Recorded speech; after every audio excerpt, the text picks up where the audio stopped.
I am Andrew Ryan, and I'm here to ask you a question. Is a man not entitled to the sweat of his brow? No, says the man in Washington, it belongs to the poor. No, says the man at the Vatican, it belongs to God. No, says the man in Moscow, it belongs to everyone. I reject those answers, and instead I chose something different. I chose the impossible. I chose rapture. A city where an artist could not fear the censor, where the scientist could not be bound by pity morality, where the great would not be constrained by the small. And with the sweat of your brow, rapture can become your city as well. This speech is set at the start of BioShock, set in the Atlantic Sea. That is a first-person dystopian, first-person shooter that's in a dystopian underground city in the 1960s. It was founded by Andrew Ryan, the man on the left, and pretty much he opened up Rapture to the elite of the world, and he sent everyone like invites and stuff to come down to Rapture and get away from governments and stuff, and I'll emphasize on that more later. But with those elite that came down to Rapture, they brought some of their philosophies with too, and I'll be discussing 3 people overall. Andrew Ryan, Sophia Lamb, who tried to change how Rapture worked, and Frank Fontaine, who is a businessman who tried to monopolize that newborn industry. So, to start, I guess we should start with Andrew Ryan. So, to start with Andrew Ryan, we have to go through his history. He was born in Minsk, Russia, and his real name is Andreas Ryanevsky. He then later immigrated to the USA and started up an oil company and proceeded to gain to the ranks of elite. And then something happened. The devastating bombs of Hiroshima and Nagasaki that the US dropped led him to question the government's ability to be trustworthy. And so he decided that he wanted to take action and make a change. And so he made Rapture, an underwater city in the Atlantic Sea. So, why did he do that exactly? What are the philosophies behind why he built Rapture? Well, to start, we have to read these quotes. So, Andrew Ryan says that, I believe in no God, no invisible man in the sky, but there is something more powerful than each of us combined, a combination of our efforts, a great chain of industry that unites us, but it is only when we struggle in our own interest that the chain pulls society back into the right direction. Andrew Ryan is an industrialist, and he's also an individualist. He believes that industry and individualism go hand in hand with each other, and not with government. Rapture is not run by a government. It is only run by industry and market, and that's the way he wants it, with little regulations. And whenever people people push the chain of industry, and whenever people are put into the wrong direction, the chain of industry always seems to pull them back into the right direction of improvement. He also says, to build a city at the bottom of the sea, insanity. But where else could we be free from the clutching hands of parasites? Where else could we build an economy that they would not try to control? A society they would not try to destroy? It was not impossible to build Rapture at the bottom of the sea. It was impossible to build it anywhere else. He states that governments are parasites, and all that they seem to do is bloodsuck their civilians and constrain them without them noticing.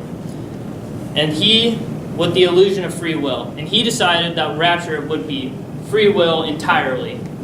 And that's why he has everything be industry and open market, because you cannot constrain someone if it is free, pretty much. So, with that being said, let's move on to Sophia Lamb. So, there's little known about Sophia Lamb within the series, but we can talk about the philosophies that she brought with her to Rapture. So, she states up top, this is Dr. Sophia Lamb with a message for the people.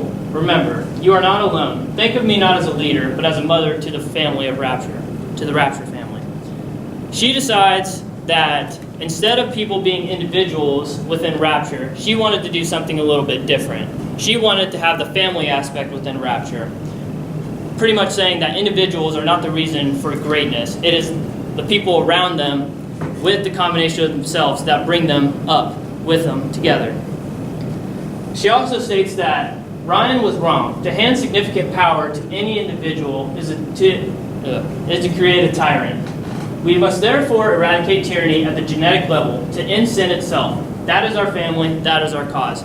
She is stating that if you are not in line with her philosophies of her family ideology, she will eradicate you no matter what sex, race, or age. She believes that tyranny is unable to be controlled unless you are a part of her family. So she believes that Andrew Ryan is wrong.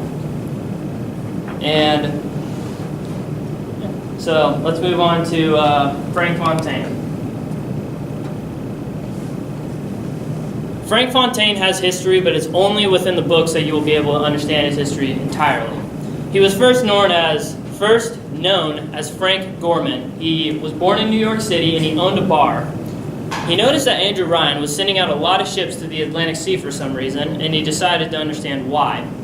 So he talked to a man named Frank Fontaine who owned a fishing business, and he would give those men fish that were out on the boats constructing Rapture, because that's what they were doing in the Atlantic at the time. So he decided to kill Frank Fontaine, steal his identity, and move to Rapture when it opened up to the elite. So what philosophies did he bring with him? Well, let's read this. Adam is the ultimate score, kid. No more grifts, no more scams. A monopoly on Adam makes Standard Oil look like a Piggly Wiggly. All that's left is to bury the bodies. And when you're already 6 miles underneath the Atlantic, you already have a hell of a start. Adam is hard to explain. Pretty much it gives you godlike powers that you inject through your arm. So, that's super addictive and makes you turn into a drug addict. But when he says that Adam is the ultimate score, he monopolized that industry before anyone else could in Rapture. So he owns 100% of the Adam that is in Rapture. And the reason why is because he wants money and power. And he is a selfish man who only does this for the benefit of himself. He does not care about anyone else around him. He also says, I'm going to miss this place. Rapture was a candy store for a guy like me. Guys who thought they knew it all. Dams who thought they'd seen it all. Give me a smart mark over a dumb one every time. He's pretty much saying that give him another tally marker on the smart score, and he doesn't have any dumb marks on the dumb score.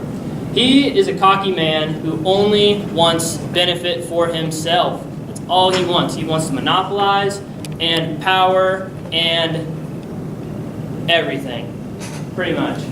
So, with that being stated about his philosophies, let's move on and let's go back over the great minds. So, in my speech today, I talked to you about the philosophies of these 3 people in BioShock. The great man, Andrew Ryan, the mother, the family woman, there we go, Sophia Lamb, and the Monopoly man, Frank Fontaine. I hope that some of these philosophies today really stuck with you, and I hope that even if you don't agree with these philosophies entirely, you should at least take something out of them. Are you more of a great man Andrew Ryan, Sophia Lamb, or Frank Fontaine?